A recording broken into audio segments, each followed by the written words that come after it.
What's up, guys? Welcome to Knockers on the Bottom. I'm your host, Jay Mill. Jay Mill, if you like. So let's get into it. So we have a little bit of extra time since the Cowboys have sort of a mini bye here to kind of take a look at some of the things that, personally I hope to see going into the Cowboys' last quarter of the season. So, Cowboys come off a win against the Giants and the Commanders, two wins within 4 days. That's huge. That's huge for this team.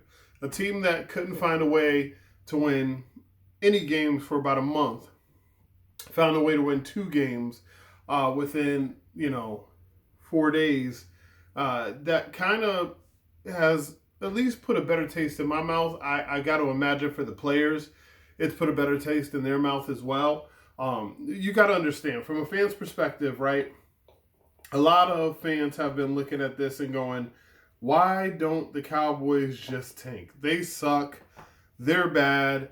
They should just lose all the rest of the games for the rest of the season and not try to win so that they can have the best draft pick possible, right? So I kind of understand that line of thinking. Like, I'm not with the people who think like that, but I understand what you mean. You're like, hey, man, the only way for this team to get better is for us to get worse, right? So when you take a look at something like that, then you have to take a look at your team's makeup as a whole, right?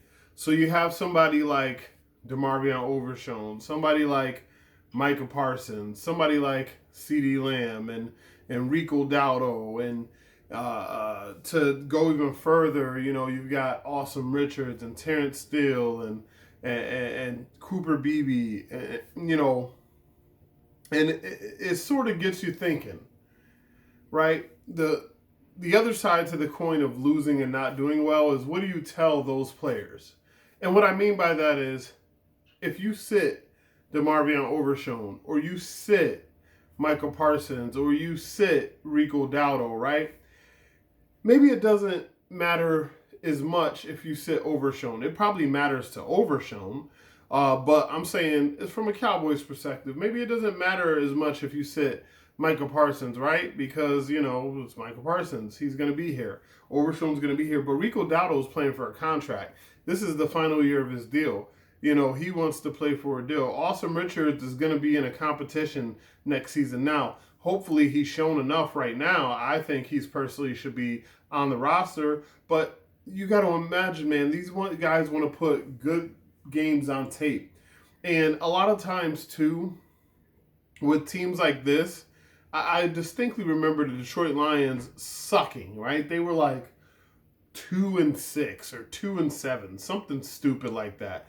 And they went on, a run to end the season. They went like 6-2 or something like that. They beat the Green Bay Packers, kept them out of the playoffs, and then that propelled them into the next year where they actually ended up making the NFC Championship. And then now this year, I mean, they're probably, the best team in the NFC.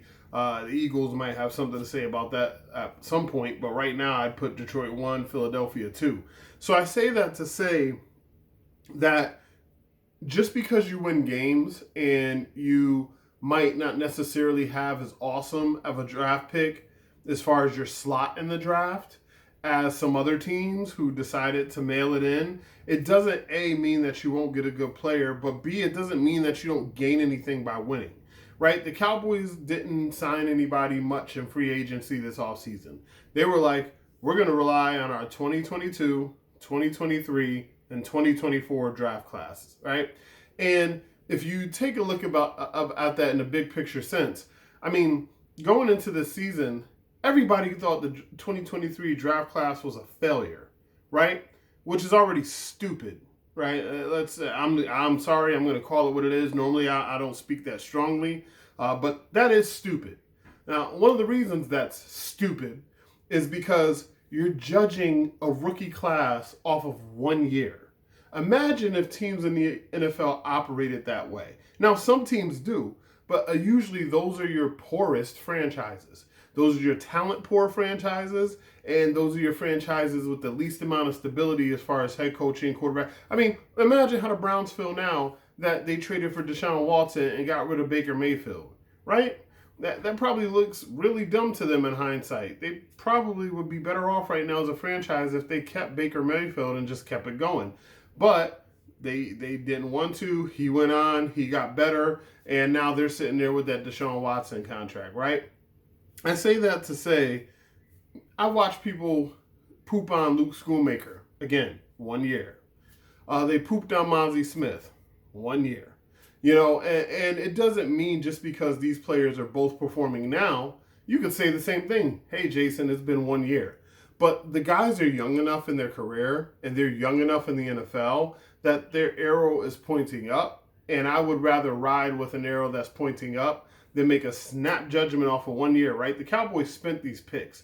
They knew that some of these players need time to develop, right? Jordan Love sat behind Aaron Rodgers for 3 years before he came in, and now he's one of the better quarterbacks in the league, right? But coincidentally, Pat Mahomes sat only 1 year behind his guy and came in and was instantly the best quarterback in the league. So it works a lot of different ways. Sometimes you see it right away, right? You get a player, you get them into the league, and they tear it up, and you see it right away. On other tokens, you see them tear it up, and they might not ever be able to duplicate that again. RG3. So it's a little bit of a gray area when you're trying to judge a draft class early and then also get a team to tank in order to get a better draft pick. So I just wanted to address that in the beginning because it kind of bothers me, that people want to judge last year's draft class and to some extent this year's draft class, right? They're looking at it and going, Guyton's a bust.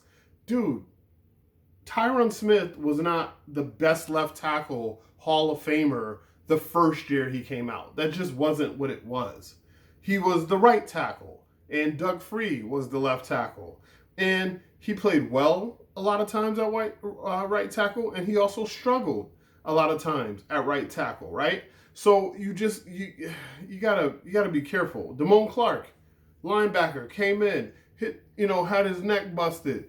When he finally got in, he hit the ground running. He looked great, but Damone Clark has kind of hovered around his same ceiling since he first started. So you have a lot of different examples of, wow, this guy flashed onto the scene, and then that's been his peak.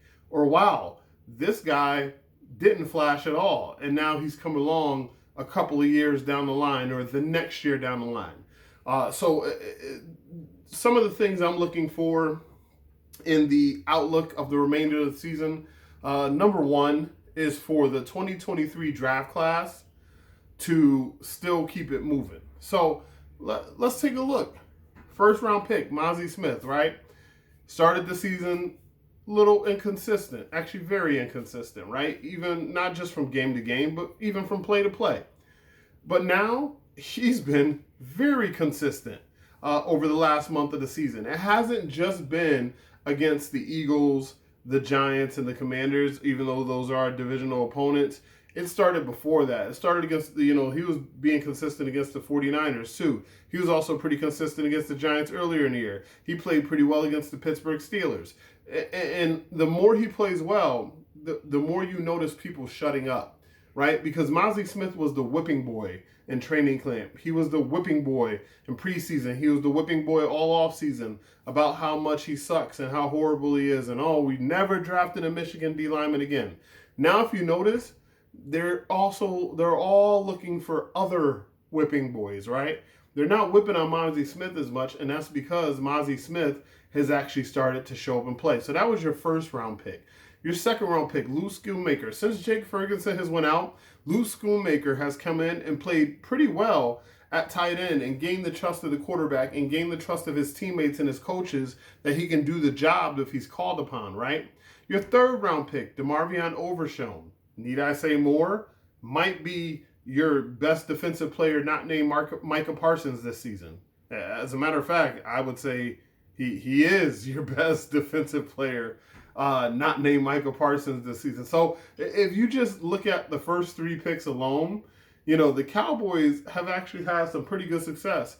You got an undrafted free agent, Hunter Lipke. That guy's out there. I mean, Awesome Richards has showed well this year, really well this year, until he got the high ankle sprain. Awesome Richards was giving Guyton a run for his money, and that doesn't mean Guyton's not going to be a great player. It just shows you that players need time to develop. And a lot of times when you're in the trenches, so if you're a defensive or offensive lineman, especially not an edge, right? Edge rushers, you can usually see a little pop right off the rip. That's what Jared Verse is doing this year.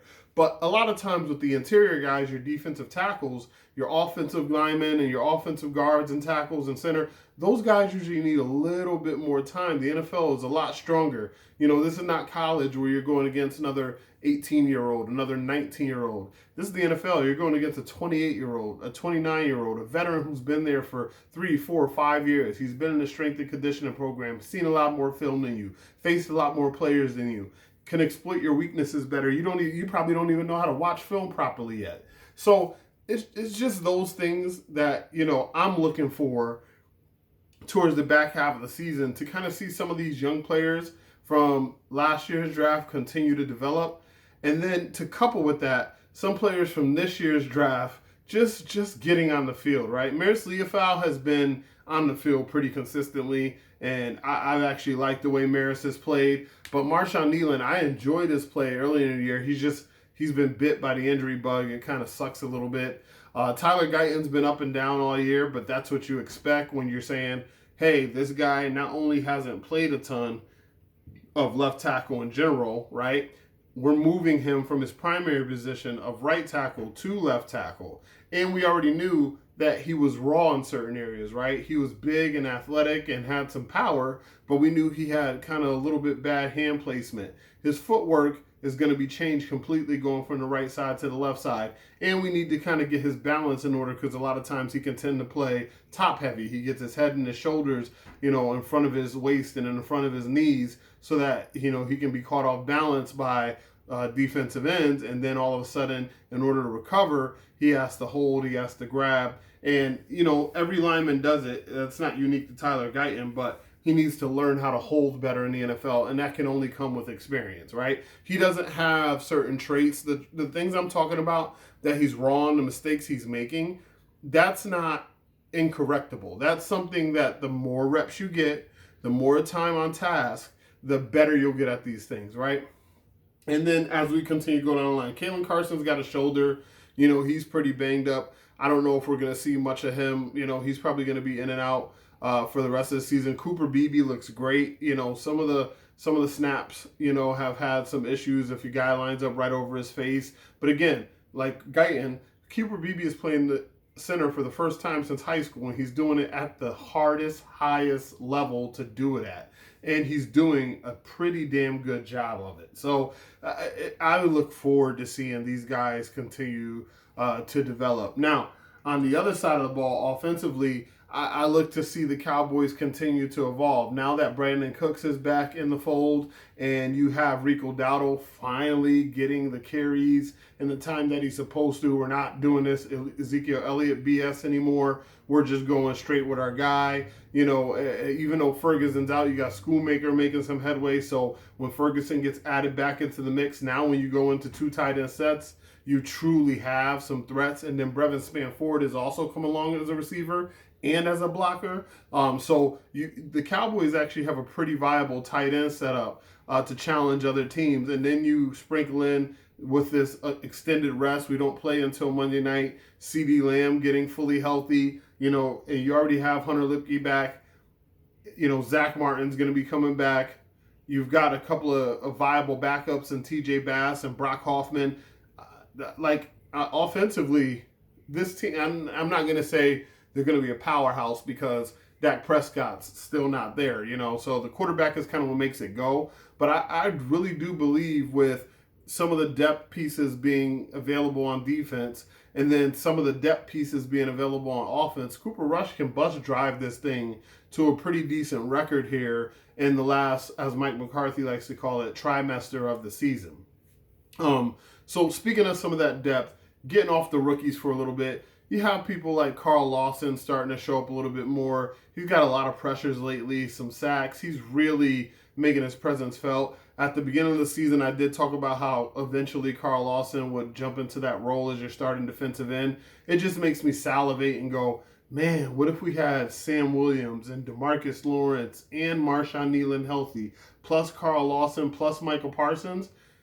I don't know if that's too much of a drop off from last year, especially considering how Mozzie Smith and Osa Odighizuwa are playing internally. Mozzie's playing so well that Linval Joseph's snaps has gone down. You add in Chauncey Golston. I mean, that defensive line rotation would have been more than solid. And the Cowboys, to everybody's surprise, everybody wants to bury the Cowboys and talk about how bad their defense is. They're still top 10 in the league in sacks. I believe they're 7th with 34 sacks. They're not too much off the first place. I think the first team has 42 or 43. So 1 or 2 good games for the Cowboys, and they could jump up into the top 3 in sacks. And trust me, no matter what happens next week against the Bengals, you can mark my words, the Cowboys are going to sack Joe Burrow, and they're going to sack him a lot. Doesn't necessarily mean they're going to win the game, because there's a reason why they call that man Joe Cool. He's a beast. He's a monster. Even though he gets sacked, he comes right back and then throws a 60-yard strike to Jamar Chase. That's just how he is. So the Cowboys have a tough task and an uphill battle in front of them. We'll get more into that as we look at the film. So some of the things also I'm looking at the last trimester of the season is if the Cowboys can make a run at this thing. So as a person who covers the Cowboys and as a person who has been a lifelong Cowboys fan, you know, I understand that the chips are stacked against them and that the probability says that they're not going to make the playoffs. I think that's pretty safe to say. Somebody was breaking it down earlier today. I think Mike Bassick on 105.3 The Fan. If you don't listen to the KMC Masterpiece, you should. It's hilarious. It's a funny show, but it's a DFW show, so all they do is cover the Cowboys. And he was kind of going through the mathematics, like you got Philly and Detroit, you know, you got them there, and then you kind of go down the list, you know, you got Tampa and Atlanta, you know, kind of battling for that division there, you know, and then you got Arizona battling with Seattle for that division there, and then the Rams are in the mix. The 49ers are not so much. They have the same record as the Cowboys, but they already beat the Cowboys head-to-head. And then you go down that other division with the Detroit Lions, and you have like a 9-2 Vikings team or 9-3 Vikings team, and you got like a 9-3 Packers team, or, you know, so like, and then the Commanders are pretty much the only team you have a chance of catching, and they won this week. So it kind of looks like you're going to get 3 playoff teams out of the NFC North, right? You're probably going to get the Lions, the Vikings, and the Packers, right? Then you're going to get the Eagles as a division winner. You're going to get whoever shakes out between Tampa and Atlanta as a division winner.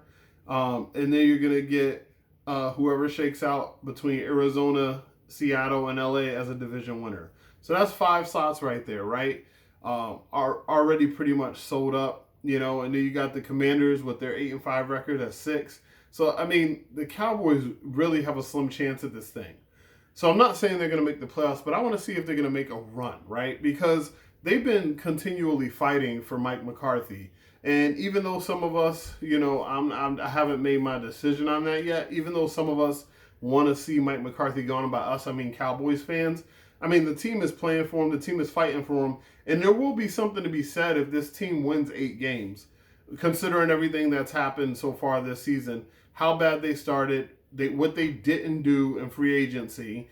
They lost all these players to injury. They overhauled to a completely different defensive scheme. And then to still coach them up and get them to that 8 or 9 win mark, I think would actually be pretty successful. If everybody was healthy and they had all tools at their disposal, and then the Cowboys went out and added players during the offseason and then did this, I wouldn't have that same opinion. But considering everything that's been involved in this 2024 season, I just want to see. I want to see. I want to get to the end of December and still be playing meaningful games. I know it doesn't make for the best draft pick, but on the same token, I mean, how many people... And I know you guys are here. I know you guys are listening because I argue with some people on Twitter/X over this stuff. They wanted Kyle Pitts so bad. They wanted Kyle Pitts. So Kyle Pitts, one defensive player is not going to change our... That's the same draft we got Michael Parsons at 12. and Atlanta took Kyle Pitts at 6. And would anybody want Kyle Pitts over Michael Parsons now? No chance. So just because the draft style is a little different, it doesn't matter. All these teams don't scout the players the same. All these teams don't look at these players the same. So the Cowboys pushing for winning games is exactly what they should be doing right now. They have the Cincinnati Bengals.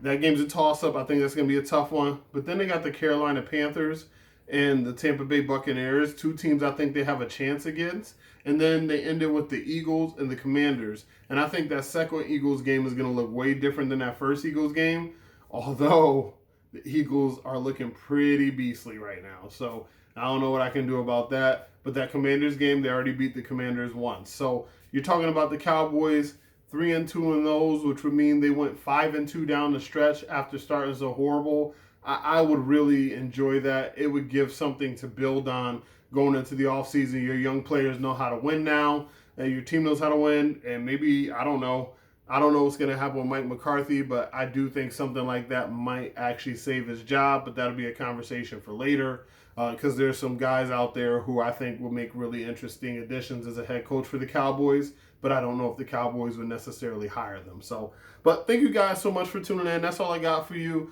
We'll start getting into more of the Cowboys versus the Bengals here as we go throughout the course of the week. We'll get some film on. We'll get to look at all that good stuff. But you can hit me up on Twitter at jmilleriyl. You can also hit me up via email, knockersonthebottom@outlook.com. Again, that's knockersonthebottom@outlook.com. You can also hit me up at knockersonthebottom@gmail.com. You can leave comments below if you have any questions, if anything specific that you want me to cover. I'll take them here. I'll take them via Twitter. I'll take them via email, put it into a mailbag, make it a formal segment. Thank you guys so much for tuning in. Hit the like button if you like the video. Hit the subscribe button. I want to get to 50 subscribers so that I can give something Cowboys related away. So please hit like, hit subscribe. But thank you guys so much for tuning in. Love you guys so much. I'm your host, J Mill if you like. Until next time, this has been Knockers on the Bottom. Peace.